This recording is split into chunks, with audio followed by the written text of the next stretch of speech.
Nous sommes au cœur de l'exposition Inca Dress Code qui se déroule donc au musée Art et Histoire, mieux connu sous le nom musée du Cinquantenaire.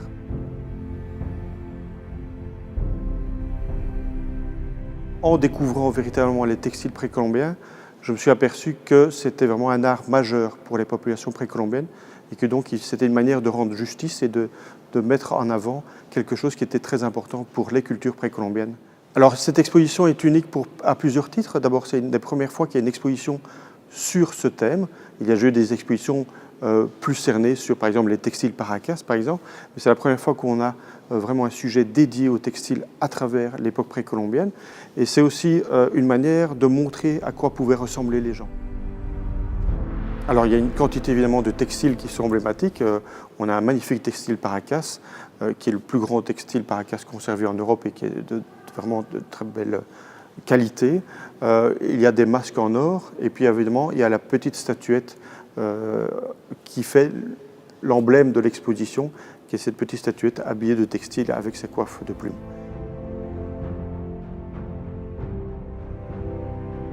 Ici, on est en face d'un unku.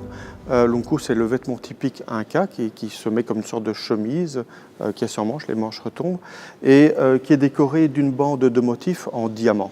Alors, ce qui est intéressant ici, c'est qu'il y a cette alternance de couleurs qui est un véritable jeu d'imbrication de couleurs. Et ce motif, on le retrouve également sur la grande céramique, qui est une aribal, qui est aussi une céramique typique des Incas. Ce qui est intéressant ici, c'est de voir que malgré que ce soit une céramique, on a gardé cette schématisation et cette géométrisation extrême, qui est une géométrisation qui est en fait obligatoire et qui est la cause un petit peu, la conséquence pardon, de la manière dont on fait un textile, qui sont toujours, pour finir, que des fils verticaux qui sont enchaînés avec des fils horizontaux, ce qui produit une schématisation à l'extrême de certains motifs. Et la céramique a repris, c'est comme si on avait déposé un textile sur la céramique. Ici, c'est un cas où on voit bien l'adéquation entre la céramique et le textile et cette imbrication de motifs qui se répètent. Alors, l'objectif principal de cette exposition est de faire découvrir les textiles à tout un chacun, vérifier la beauté, montrer les côtés des couleurs, des symboles qui sont représentés, mais c'est justement montrer l'importance de ces textiles dans ces cultures. On a eu dans d'autres expositions, on a montré de l'or, on a montré des céramiques, et en fait, on s'est rendu compte, en étudiant ces populations précolombiennes, que le textile était un art majeur. Donc nous avons tendance, nous, dans nos cultures européennes, à mettre l'architecture ou la sculpture comme art majeur, ou la peinture. Pour eux, ce n'était pas du tout le cas, mais c'était bien le textile qui était le plus important. Et on le voit parce que ce textile va avoir une influence sur les autres arts. Il va donner, en somme, des symboles et des représentations sur la céramique, mais aussi sur l'architecture, qui montre que c'est vraiment un art très important.